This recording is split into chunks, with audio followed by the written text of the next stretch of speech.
Just go live. Remove.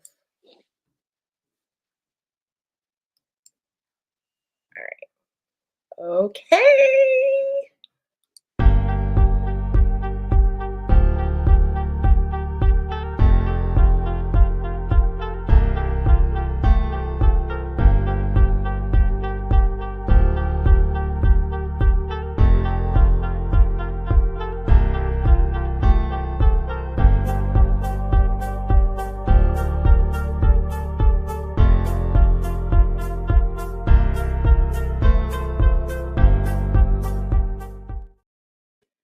And all right, welcome to a virtual episode of PR Yourself with Leah Frazier. And I'm the host, Leah Frazier, CEO of Think3 Media. And I can't wait for today's episode because it's going to be the reality check that all you small business owners, it's going to be just that little tap on the butt that you need, get you kicked into straight up gear.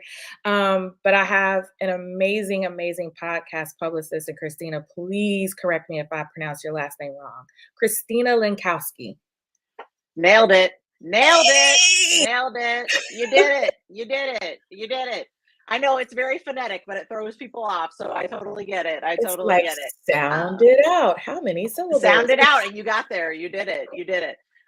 Leah, I am so excited to talk to you today. I love talking about PR just like I know you do. So this is going to be an awesome, awesome episode. And yeah, I just can't wait to get into it.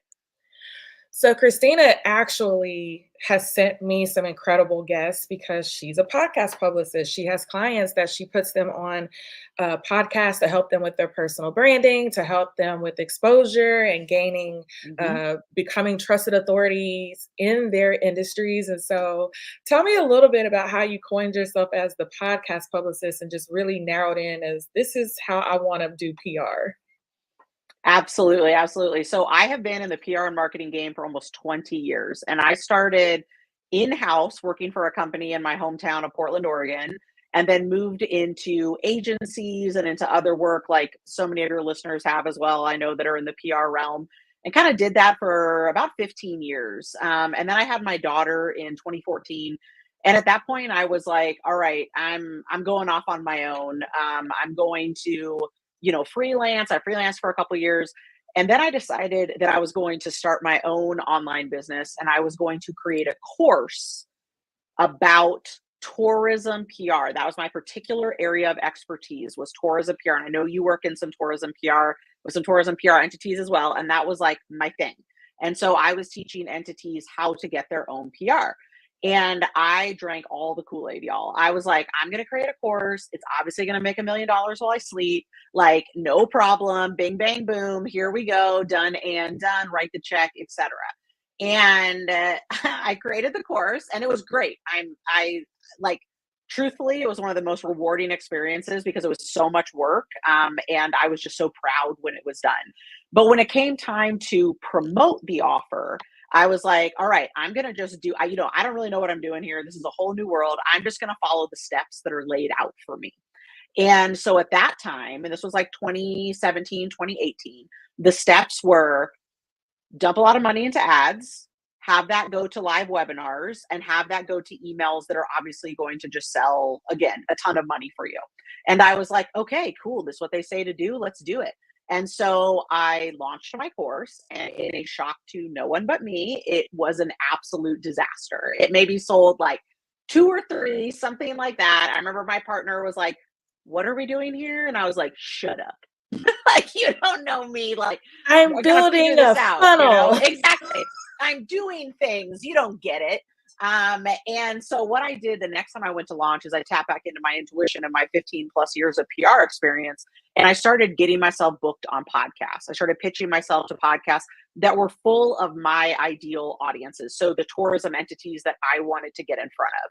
And my business did a complete 180. People were just buying my course off the shelf.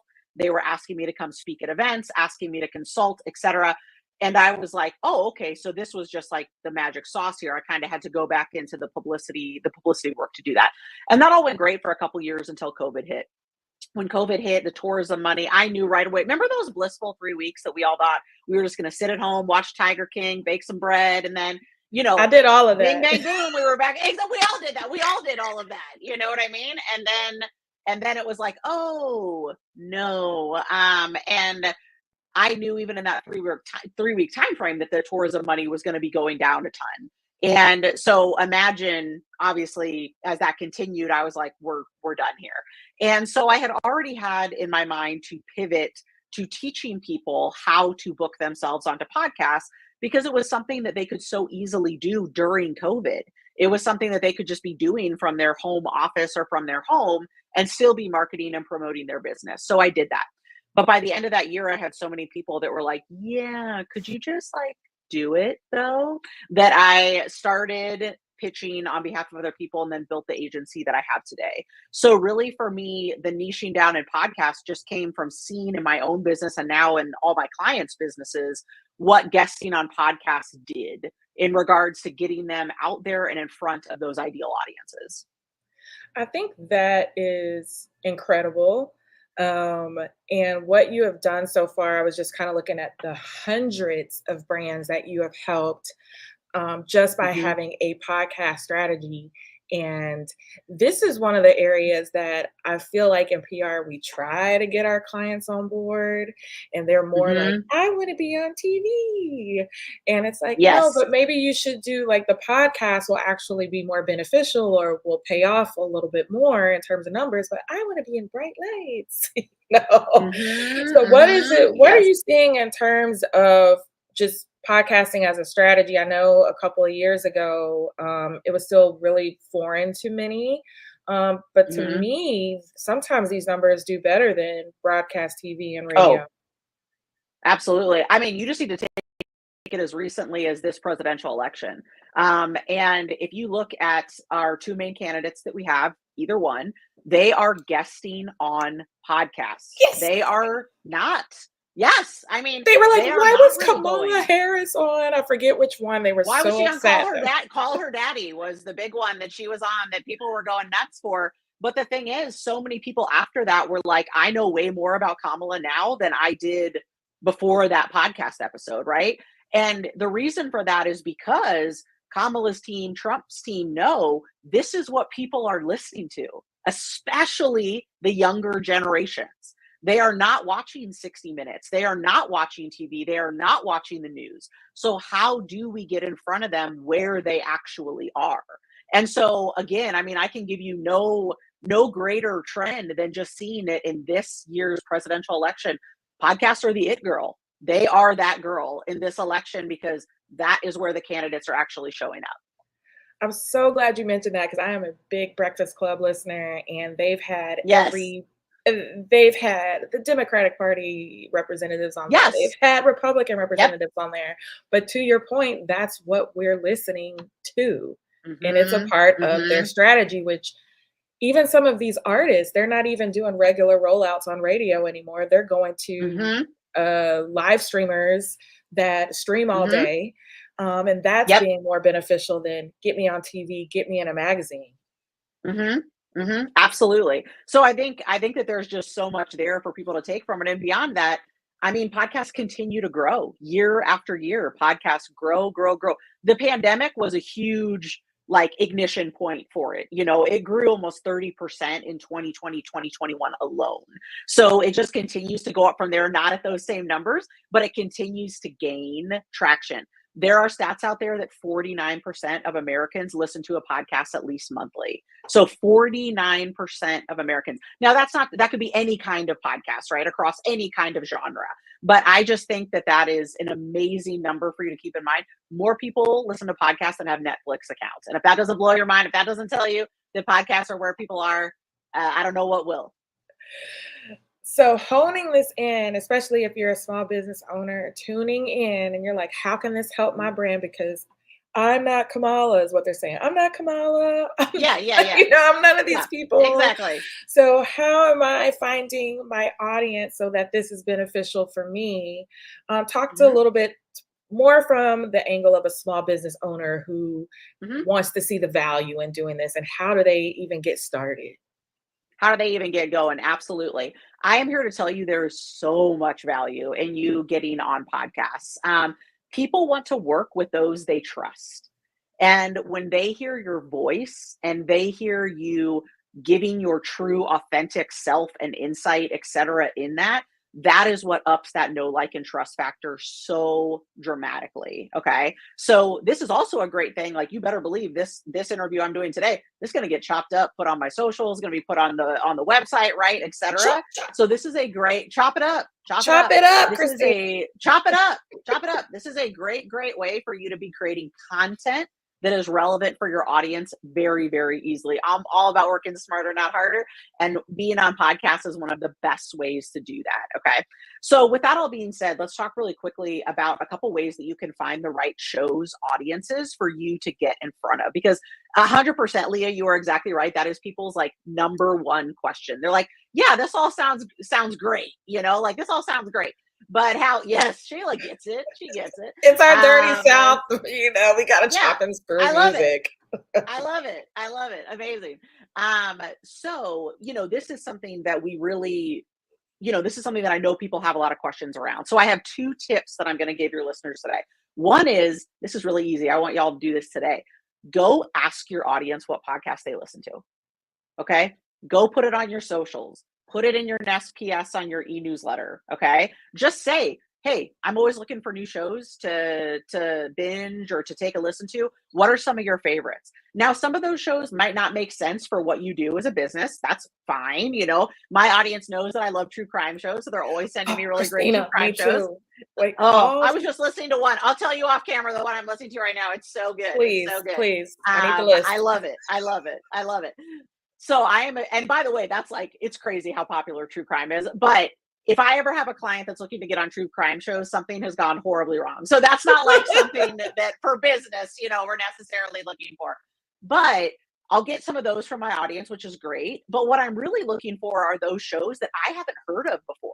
Shows that I don't even know about, you know what I mean? That they send me and I'm like, fantastic. We don't even know this show existed. So that's a great thing for you to be doing quarterly, every couple months. Throw it up there and just see what people are listening to. Like, you know what I mean? In your stories, just like, hey, let me know what couple ones there. And some are going to be huge shows, but some are going to be shows that are really going to be relevant for you. Okay. The other thing that I recommend is go into your preferred podcast player. For me, it's Apple Podcasts. That's what I use. And I go in there and you put in, I call this my podcast piggyback strategy. Okay. So you're going to go in and you're going to put in someone's name that has a similar audience to you. Okay. So they might be a competitor. They might not. All right. That's totally okay. It might be someone that has a complimentary service to you, but you have the same audience. Put it in and see what shows they've been on. Okay. Because that is a great place to pitch. I don't care if your competitor's already been on a show. You just need to pitch them with a different idea. Okay. So you can absolutely be doing that. But secondarily, scroll down to the bottom to that you might also like, or people that like this show also like. And you're going to go down a rabbit hole. Y'all, there are over 1 million podcasts. Okay. I have to actually set a timer when I do this work, like when we're researching clients, because I will get way too in the weeds, find such cool stuff, etc. And then I'm just listening to episodes. You know what I mean? Like you just kind of get into it. But this strategy works so well for people. And it's a great place to just get a jumping off point. Find 10 shows doing that research in that way that you can absolutely be pitching and have that right audience for you and they're interested in what you have to say. I love that. So from finding the podcast and putting a poll or whatever you got to do, polling your current audience and figuring out what they're listening to. And then 2, looking at that preferred podcast on whatever player or distribution channel you're linked up with the most. I mean, those 2 alone, great strategy. Great strategy. Thank you. Now, how do you control mindset when someone comes in and they have the mindset that, well, the reason no one's heard of them is maybe because they don't really have that many listeners. So I need to be going on Oprah's podcast versus Chopra? Fopra. Yeah. Instead of Fopra's podcast next door. Because maybe Fopra doesn't have as many followers. And I really just feel like that would be a waste of my time. How do you manage the expectation of the client? that's like that? Yes. I love this question, Leah, because I was telling you beforehand, that's something that happens. People will come on and they'll, I'll get on a discovery call with someone. And they're like, I don't know. I think I just need to be on like Oprah's or, the Amy Porterfield or the Joe Rogan or whatever. And they haven't been on podcast, like not even podcasts. And we're just going to go straight up for the big, okay, like that's not necessarily how this is going to work. And what I want you to keep in mind is, are you doing this because you want to get your name out in front of a lot of people, or are you doing this to make money? Okay. And if you are doing this to make money, then you are getting in front of the shows that have the right audience, even if that is a smaller audience. Okay. Our clients we've gotten our clients, Leah knows this, she has all the fancy names there. We've gotten our clients on big shows in their industries. Okay. And that is wonderful for their visibility, for their credibility. Like, it's great. But when it comes to making money, our clients see that the most on the smaller niched shows that are full of that person that really, really cares about what it is that they have to say. So I want you to keep in mind, like to give an example of this, I will have people say to me, and by the way, finding numbers of podcasts, that's not something you can just find publicly. Okay. So you're not even going to necessarily know how big a show is or what their actual listenership is. But let's say you find out that information and it's 500 listeners. Okay. I will legitimately have people say to me, I don't know if that's worth my time. And this is their exact, Leah gets it. She gets it. This is and their, they and ain't it's even got their, 500 followers on Instagram to be talking about somebody else's platform. Somebody else's, and they're like, I don't know if that's it. And this is like a perfect fit audience for them, right? Like, it is a perfect fit audience for them. And I will say to them, I'm sorry, but if you got a call right now to come speak at an event in front of 500 of your ideal clients, you're telling me you wouldn't go. And they're like, oh, no, I would do that. Okay, then why would you not sit at your house and take an hour of your time and record a podcast interview that's literally going to be in someone's ear? I'm getting all spicy today. You got me all worked up, Leah, talking about this stuff. But I think that it is so, so important for you to understand that as long as it is the right customer and the right client, it is, even if it's 10 people, it is always going to be worth your time. And this is not in anything that I sent you before, but I'm thinking too, if you're prepared and you have that preparedness, then that 10, those could be high ticket clients. So if you're prepared 100%. and you have products and you have things that you're ready to sell, and you have a high ticket or a medium ticket item, then converting a couple. Exactly. Absolutely. I mean, I don't need vanity numbers. What I need are people that are coming in and actually then becoming clients, actually then purchasing a service, right? That to me is worth way more than having 100 new people on my list that are never going to take action. Yeah. So let's say somebody's listening in right now. I see Shayla's made a couple of comments, and she is so awesome. She's an author. She's authored a couple of books, and I know she's looking for ways to publicize some of the books that she's written. And they're ready to dive in. They're going to take those 2 major tips that you just gave us. And what is a good number to start with? Because we can definitely go down the rabbit hole. But is it saying, let's pitch 100 or let's pitch 200? What are your I thoughts? would actually say let's pitch 10 to 20. Let's see how that goes. And the reason that I say this is I do not want you spraying and praying. Okay. And what that means is, if Leah hasn't used that term before on this show, and she very well may have, is that you are just writing a generic pitch and sending it out to as many people as you can. Okay. Because it will not get you the results that you are after. All right. Leah gets a lot of pitches, I guarantee to you. And I bet you can tell me, but I bet a lot of them, you can tell that they were not personalized to you. They were just written, they were sent, and the person's literally prayed and said, exactly, spraying and praying, literally said, I hope they get back to me. I hope that this person gets back to me. No, that's not how we're going to do it. And that's not how I recommend you doing it. I instead want you to come up with some really solid topic ideas, come up with what we call our pitch template. That's what we work off of at our agency. But then you are going to personalize it to each host that you want to, okay, that you want to send to. And that's why I say more like start with 15 to 20 pitches and see what happens. Have them be researched pitches, ones for ideal shows for you, and see what happens. You know what I mean? You could easily be hearing back from a couple of those hosts, right? And kind of my main thing that I like to say to people is if I could give you any advice, it would be to be on 2 shows a month on average. Okay. I think that's a really great number and a realistic number for you to be around and to see movement in your business. Because if you think about that, let's say you're on 2 months a show on average, understanding some months you might be on 1, some you might be on 4, right? But let's say on that 2 average, you're going to have been on 24 podcasts at the end of a year. And I can pretty much guarantee to you that your business, it will look different at the end of that year than it does at the beginning. You are going to have so many more connections. You are going to have so much more content. You are going to be so much more comfortable in your messaging and what it is that you talk about. There are going to be just the things that will come of it you can't even imagine right now. And so that's why I want you to stay really realistic with the amount of pitches you're sending and the amount of interviews you're trying to do. Because I truly believe that consistency will get you further than burning yourself out trying to send a ton of pitches and then do a ton of interviews.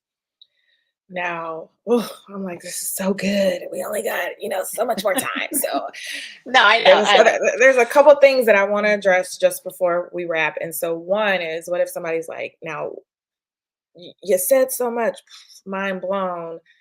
What should I absolutely have in my pitch? And I love that you said to personalize it, because the reason you're here today is because it was like, hey, Leah, you just had one of my guests on your show. And then even in working with your team to get you here today, they were listening to some of the past episodes, which lets you know you actually tuned in to get here. Exactly. So what are some other maybe best practices that you have around pitching? Yes. One of my biggest best practices is come with topics. Okay. I say this because I see people pitch sometimes and I hear from hosts that I truly think that people think that they are trying to be more helpful by just telling a host like, hey, here's bulleted out a couple things that I'm an expert in. And I think that they think that is helpful for the host to maybe come up with a topic that's around what they are an expert in. But y'all, you are making it so you are giving the host another job to do. Okay. This goes way back to my journalism days at Oregon State University. We are making it as easy to get to a yes as possible. So I want you to come with specific topics. All right. So, 2 to 4 topics that would just be a great fit for their audience that they haven't talked about before. And these, by the way, you're going to go on shows talking about the same thing. So don't feel like you need to come up with new topics for each tip or for each pitch that you send. Generally, you're going to be sending pretty similar topics. Again, you're going to personalize it, but they're going to be generally very similar. So I don't want you to stress about, well, I already did this on a show. Yes, you should. Okay. You should be doing that on multiple shows. Okay. I just had a client the other day. She's like, I feel like I'm saying this on too many shows. I'm like, good. That's exactly what we want, right? We want your messaging to get across different shows because people aren't listening to those different shows. They're hearing you on this one show, right? So we want to make sure we're getting that main message across there. So having those topics is super important. And a great way to kind of get started, y'all, I'm not saying copy and paste it because every host will know, but just go into ChatGPT. Just say, here's my website. What are 3 or 4 topics that you think I could talk about on podcasts? It's going to spit some out for you. You find if you think some of those are good, let it be an inspiration. Again, don't copy and paste it. We'll know. Everyone knows that something's ChatGPT. We all know. We all know at this point. But it can be a great place to give you ideas and a good jumping off point to then write, a couple sentences about a topic that you think could make a lot of sense. And so everyone likes to hate on ChatGPT, but I think it can be wonderful for giving us those things that can inspire you to come up with an idea. And so that's a great place to start. All such great tips. So we're going to use Christina's advice. You're going to pitch it. You're going to personalize it, and it's going to get accepted. And you're going to go on at least 2 podcasts a month, which will equal up to 24 a year. And you're going to watch your business or your brand grow. Now, Here Mm-hmm. is the last question, which is always the hardest, especially for a small business owner, and that is repurposing the content. So you Mm-hmm. appear on these podcast episodes. Let's talk about repurposing it, clips, like how do you really maximize that one appearance? Hmm. I love this question because there's a couple different ways that I recommend. When it comes to audio snippets, I adore Headliner. So if y'all don't know about headliner.io, it is a wonderful tool. It's free up to a certain number. Okay. And what I love, which makes it different than a lot of other things, is as long as the episode is published, you can make clips out of it. So a lot of the AI tools that are there today, you have to be inputting the whole, like you have to get the audio file to have it chop things up. But the thing about Headliner is you don't. So you just are able to go to the show, put in the episode, chop it up. Now, of course, when you share it on your social channels, I want you to be tagging the host, naming the show, right, etc. Of course, we want to give credit to who actually owns, that, but they're going to be super happy that you're promoting it even more. So don't stress about that, okay? So I love headliner.io. That's a great one. And like I said, it's free up to a certain amount a month. So that's wonderful. I know I already said her, but ChatGPT, y'all, put an episode in there, ask it to come up with some quotes that you can then just drop into Canva. Okay. Have it put in some codes, have it do these things, make it easy for you. And then my last tip, because again, I told y'all at the beginning, I'm all about working smarter, not harder. You can hire someone on Fiverr, y'all. You can find someone and say, hey, here's 5 of my podcasts. If you don't have a team member that can do it, by the way, you could easily have a team member do some of this stuff too. But if you don't, hire someone on Fiverr, be like, hey, here's 5 of my podcast episodes. I want you to make X amount of clips from it. I want you to do a blog post from it. I want you to do whatever it is that you want to do with it. One thing I will say, do not sleep on blog episodes from every podcast episode you do. Okay. That is a huge one for SEO purposes. So have that be almost priority number 1, I would honestly say, when it comes to chopping up your content, using it in different ways, making sure you have those backlinks in there, because it's going to help you in that way as well. Christina, can we Yeah. pass the offering plate around? Look, Dr. Stephanie Carter. Dr. Stephanie, do we need to ask her for a cash app? She says awesome information. You're so no, that is awesome. And I've been getting something pushed to my feed called Opus. I haven't tried it. So if y'all try it and it doesn't work Okay. out, do not get mad at me. But I'm going to try it. Apparently it's just like you said, you take the link.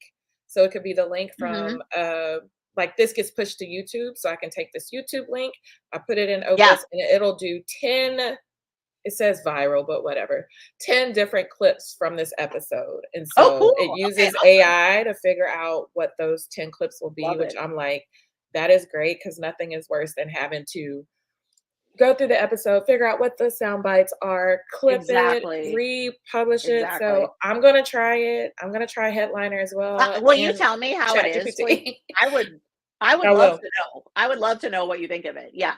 I'm gonna try it with your episode and of course with another one that was right Yes. before yours that we were talking about and see how I think they give you, just like you said, a certain number for free. Okay, And I cool. will let you know how it works out because I Christina, can't wait. I'm glad you said it because I'm the slowest. So I'm slow. I'm fast with getting these published, but I'm so slow because I want it to be the right soundbite. Da, da, da. By the time I know it, y'all have Yes. already shared it and used all the Yeah, platforms. So it's great. exactly. Exactly. I love that. I love that. But it's like if we can make it easy and simple, like I love these tools that are making it easier for us to be able to do this and for all small business owners, because it used to be someone had to go through and listen to it and pull stuff out, etc. And it's like, hey, take advantage. Progress over perfection always. And So no one has let's get time it for out all of there. that. We're No, trying to make no. money. So Exactly. Exactly. so let's just say, Christina, somebody said exactly how you said, like, look, I don't want to do all that. I want to hire somebody else to do that for me once they get sick of doing all the things we talked about today and they want to reach out to you. Talk to us just briefly about publicity with Christina and what you do for your clients and how they can get in touch with you. Absolutely. Thank you so much. Yes. So we offer a service at Publicity by Christina that is our podcast pitch broker service. And so we work with our clients for 6 months or 12 months. and we get them booked on podcasts that, just like we talked about, are full of their ideal audiences.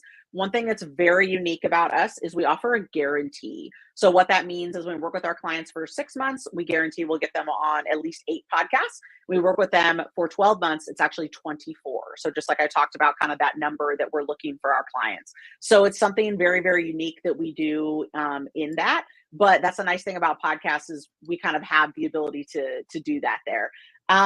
So we would love to have you come on over. A great place to start is I have a free private podcast at publicitypodcast.com. There we go. I love a vanity URL. You guys, I could spend all day just buying vanity URLs.